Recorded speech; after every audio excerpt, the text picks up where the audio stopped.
नमस्कार दोस्तों, एरावर्ड में आपका स्वागत है। आप लोग कैसे हैं? पढ़ाई लिखाई आप लोगों की कैसे चल रही है? कमेंट के माध्यम से जो है आप सुझाव अपने देते रहिए।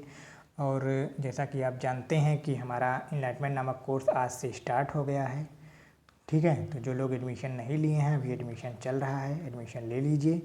300 रुपये फ़ीस रखी गई है और यह जो है 2 महीने का कोर्स है और बहुत ही ज़बरदस्त तरीके से इसको चलाया जाएगा। तो जो लोग एडमिशन नहीं लिए हैं ले सकते हैं। बाकी चैनल को लाइक कमेंट सब्सक्राइब करते रहिए। मैं आप जानते हैं कि मैं बार बार नहीं कहता हूँ इन सब चीज़ों को। ठीक है, पढ़ाना होता है, पढ़ाता हूँ और जो है बाकी सब्सक्राइब और शेयर तो आप लोग कर ही रहे हैं। ठीक है, इतना तो प्यार और सहयोग आप लोगों का मिल रहा है। तो जैसा कि आप लोग जानते हैं कि पॉलिटी का लगातार लेक्चर आपको मिल रहा है। ठीक, इधर बीच में थोड़ी सी जो है बीच में नहीं गया। आज लास्ट लेक्चर है, यानी कि 16 नंबर का, डे 16 है आज। तो आज ये हमारा पॉलिटी का लेक्चर ख़त्म हो जाएगा। कल से एक नया सब्जेक्ट आएगा आप लोगों के लिए। ठीक है, जैसा कि बता दें कि आज हमारा पॉलिटी ख़त्म हो गया, लेकिन 16 लेक्चर में अगर 25 का एवरेज देखा जाए, 25 क्वेश्चन, तो लगभग 400 क्वेश्चन का सेट इसी हमारे चैनल पर दे दिया गया है। और इसको जो भी लोग अपना प्रैक्टिस करना चाहते हैं हमारे सारे लेक्चर जा करके देख सकते हैं और अपने जो है तैयारी को और मजबूत बना सकते हैं। ठीक, तो आइए हम लोग देखते हैं। आज हमारा जो है पॉलिटी का लास्ट वीडियो है। अगर आप लोग चाहेंगे तो थ्योरी क्लास भी चलाई जाएगी, नहीं तो क्वेश्चन आंसर प्रैक्टिस करवाया ही जा रहा है नए सब्जेक्ट की। आप लोग कमेंट के माध्यम से बताइए कि नया सब्जेक्ट जो है कौन सा शुरू किया जाए। ठीक है, आइए चलते हैं फिलहाल क्वेश्चन की तरफ। तो प्रशासनिक प्राधिकरण, जैसे पहला क्वेश्चन हमारा क्या कहता है, भारतीय संविधान में प्रशासनिक अधिकरण के संबंध में प्रावधान किस अनुच्छेद में किया गया है?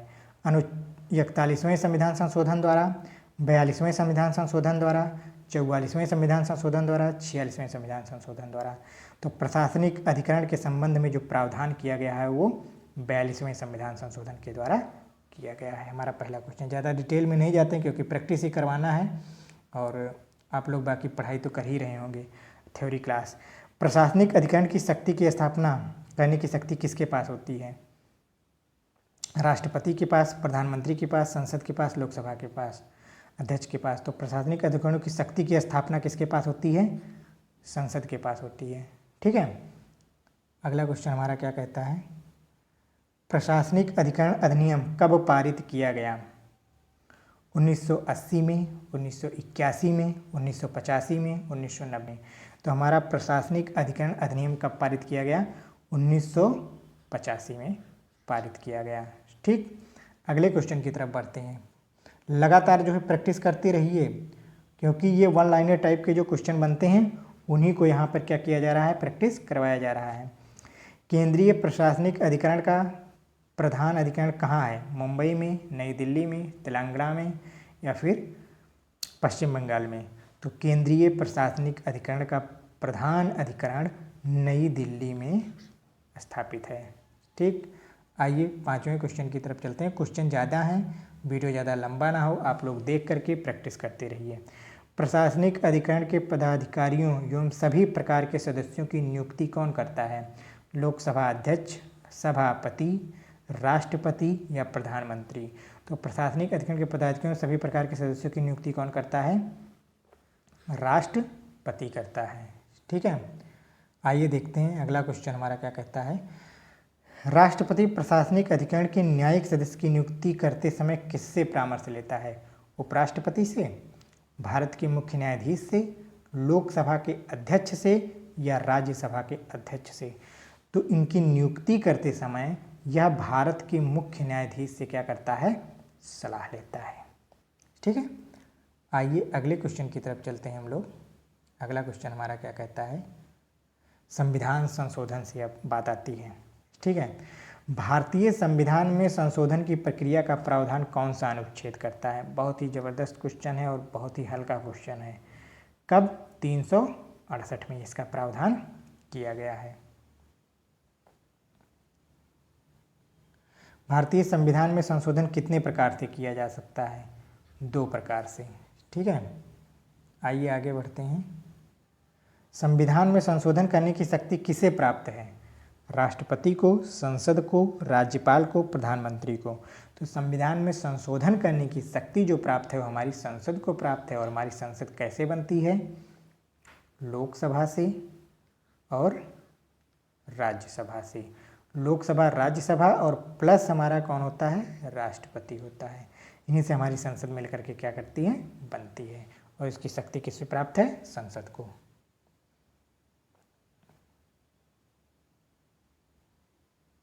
दसवां क्वेश्चन हमारा क्या कहता है, संविधान संशोधन विधेयक किस सदन में पेश किया जा सकता है, राज्यसभा में, सभा में, विधानमंडल में या किसी भी सदन में।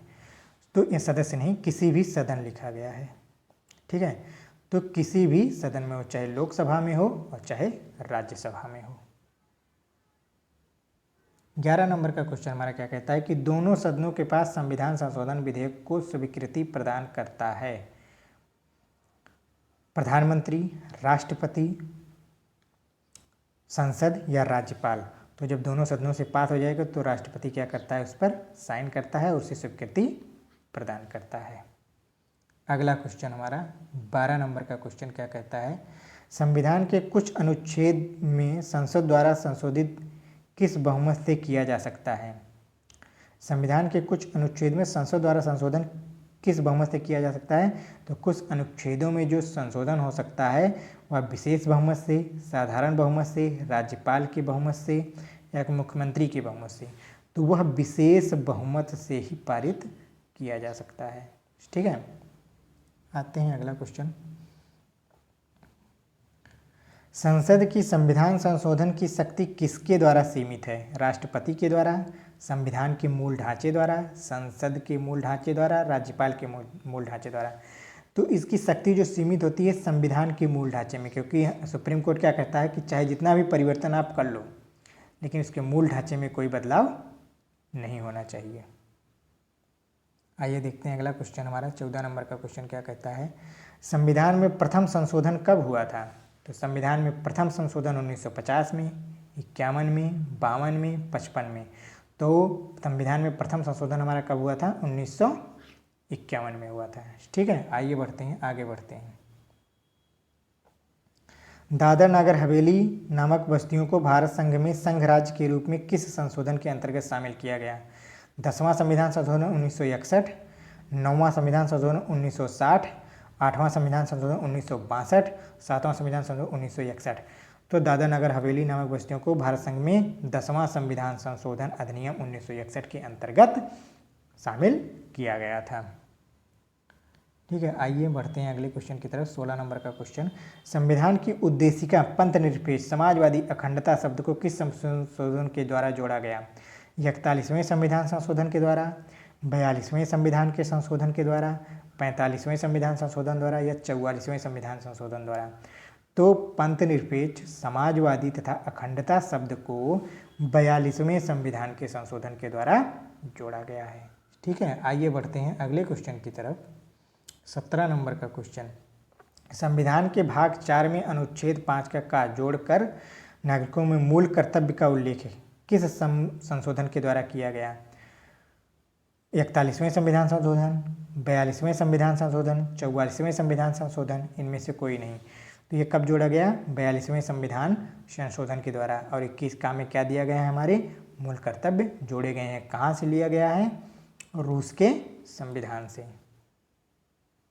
आइए देखते हैं, संपत्ति के मूल अधिकार को समाप्त करके विधिक अधिकार किस संशोधन के द्वारा बनाया गया।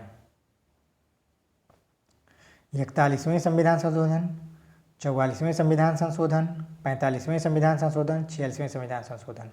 तो किसके द्वारा बनाया गया है, ये 44वें संविधान संशोधन द्वारा बनाया गया है। अगले क्वेश्चन की तरफ बढ़ते हैं हम लोग।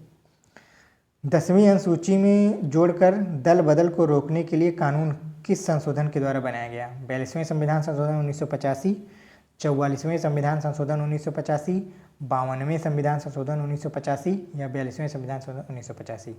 तो ये सी वाला सही है हमारा, 42वें संविधान संशोधन और 52वें संविधान संशोधन 1985 के द्वारा, ठीक है।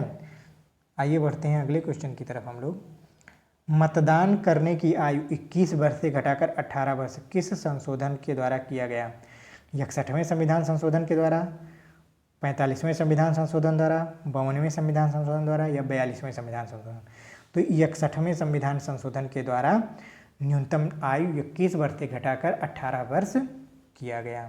ठीक है, आइए बढ़ते हैं। अगला क्वेश्चन हमारा क्या कहता है, अनुसूचित जाति तथा जनजाति आयोग के गठन की व्यवस्था किस संशोधन के द्वारा की गई है? 61वें संविधान संशोधन, 65वें संविधान संशोधन, 63वें संविधान संशोधन या 64वें संविधान संशोधन। तो अनुसूचित जाति तथा जनजाति आयोग के गठन की व्यवस्था 65वें संविधान संशोधन के द्वारा किया गया है। अगला क्वेश्चन आते हैं हम लोग, 14 वर्ष की आयु के बालकों के लिए शिक्षा आधार मूल अधिकार किसके द्वारा किया गया? 86वां संविधान संशोधन 2002 द्वारा, 81वां संविधान संशोधन 2002 द्वारा, 42वां संविधान संशोधन अधिनियम 2002 के द्वारा, 52वां संविधान संशोधन अधिनियम 2002 के द्वारा। तो ये 86वां संविधान संशोधन अधिनियम 2000 द्वारा किया गया है। आते हैं अगले क्वेश्चन की तरफ हम लोग। अब राजनीतिक दल के बारे में बात की जाएगी। भारत में वास्तविक अर्थ में राजनीतिक दल का गठन कब हुआ? यानी कि राजनीतिक दल कब हुआ गठन? 1919 में, 1920 में, 1921 में या 1925 में? कब हुआ था इसका गठन? 1920 में। ठीक है, भारत में वास्तविक अर्थ में राजनीतिक दल का गठन कब हुआ था? अब आते हैं हमारे 24वें क्वेश्चन की तरफ। भारत का सर्वप्रथम गठित राजनीतिक दल कौन सा है? भारतीय राष्ट्रीय कांग्रेस, भारतीय जनता पार्टी, समाजवादी कांग्रेस, इनमें से कोई नहीं। तो आप सभी जानते हैं कि भारतीय राष्ट्रीय कांग्रेस प्रथम राजनीतिक दल पार्टी थी। पहली बार केंद्र में दूसरे दल की सरकार कब बनी थी? 1970 में, 78 में, 1977 में, 1980 में? तो पहली बार 1977 में जनता सरकार बनी थी। कब? 1977 में, जब आपातकाल लगा था 1975 में। उसके बाद इंदिरा गांधी हारी थी जब चुनाव हुआ था और जनता सरकार की जो है पार्टी सरकार बनाई थी, प्रधानमंत्री बने थे। राजनीतिक दलों का पंजीकरण किसके द्वारा किया जाता है? बहुत ही छोटा हल्का क्वेश्चन। निर्वाचन आयोग के द्वारा। ठीक है, किसके द्वारा किया जाता है? निर्वाचन आयोग के द्वारा किया जाता है। भारतीय राष्ट्रीय कांग्रेस का प्रथम विभाजन, तो ये सबको पता है, 1905, 1907, 1919, 1911 प्रथम विभाजन कब हुआ था? लेकिन जो इसका अगला क्वेश्चन है ये बहुत ज़बरदस्त होगा। कांग्रेस पार्टी का दूसरा विभाजन कब हुआ था? 1969 में, 1970 में, 1971 में, 1977 में? याद कर लेना, इंपॉर्टेंट क्वेश्चन हो सकता है। कांग्रेस पार्टी का दूसरा विभाजन 1969 में हुआ था। आइए बढ़ते हैं अगला। जनता दल का गठन कब हुआ है? 1988 में, 1985 में, 1990 में, 1995 में? तो जनता दल का गठन कब हुआ है? 1988 में हुआ है। मुस्लिम लीग का गठन कब हुआ? ये भी बहुत हल्का क्वेश्चन। 1905, 1907, 1906, 1908? कब हुआ? 1906 में हुआ है मुस्लिम लीग का गठन। भारत के विभाजन के लिए किसे मुख्य रूप से उत्तरदायी माना जाता है? कम्युनिस्ट पार्टी को, भारतीय जनता पार्टी को, मुस्लिम लीग को? इनमें से कोई नहीं। तो मुस्लिम लीग को ही मेन मुख्य रूप से उत्तरदायी माना जाता है। अब आते हैं 32 नंबर का क्वेश्चन। तेलुगु देशम पार्टी का गठन कब हुआ? 1982 में, 1983 में, 1985 में, 1986 में? तो तेलुगु देशम पार्टी का गठन हुआ था 1982 में। आइए बढ़ते हैं अपने आखिरी क्वेश्चन की तरफ। आज का हमारा यह आखिरी क्वेश्चन है, पॉलिटी का लेक्चर का आखिरी क्वेश्चन है। ब्रिटिश शासनकाल में स्थानीय स्वायत्त शासन की स्थापना का असफल प्रयास किसने किया था? लॉर्ड कैनिंग ने, लॉर्ड रिपन ने, लॉर्ड मेयो ने? इनमें से कोई नहीं। तो असफल प्रयास किसने किया था स्थानीय शासन का? लॉर्ड रिपन जी ने। तो आज हमारा क्वेश्चन यहीं पे समाप्त होता है। तो और ये जो नंबर दिए गए हैं ये हमारे कालिया व्हाट्सएप नंबर हैं। संपर्क करके आप टेलीग्राम ग्रुप से जुड़ सकते हैं, कोई भी कोर्स परचेज कर सकते हैं। ठीक है, बात करके जो है अपना जुड़ जाइए और जो भी शुरू हुआ है एनलाइटमेंट नामक कोर्स उससे जुड़ जाइए। बहुत ही ज़बरदस्त कोर्स चल रहा है। ठीक, फिर जो है मौका बार बार नहीं मिलेगा, कोर्स आगे बढ़ जाएगा तो फिर दिक्कत होगी आप ही लोगों को। ठीक है, वीडियो का ये लेखपाल का कोर्स है, ये मेंस बैच चल रहा है, ये टेस्ट सीरीज चल रही है, ये एनलाइटमेंट नामक कोर्स आज से स्टार्ट हो गया है। तो जो लोग भी जुड़ना चाहते हैं जल्दी से दिए गए नंबर से संपर्क करके आप जुड़ जाइए, कोर्स को परचेज कर लीजिए। लाइक कमेंट सब्सक्राइब करना बिल्कुल मत भूलिए, क्योंकि बार बार कहता नहीं हूँ, आप जानते ही हैं। तो इतना प्यार और मोहब्बत आप लोग दिखाइए। लाइक और कमेंट और सब्सक्राइब दबा के करवाइए, दबा के शेयर कीजिए। ठीक है, और बाकी सब ठीक है, अच्छे से चल रहा है। और भी अलग सब्जेक्ट कौन सा स्टार्ट किया जाए नेक्स्ट, अगर कमेंट करके बता सकते हैं तो प्लीज़ बताइए अगला सब्जेक्ट क्या शुरू किया जाए। आज के लिए बस इतना ही, धन्यवाद।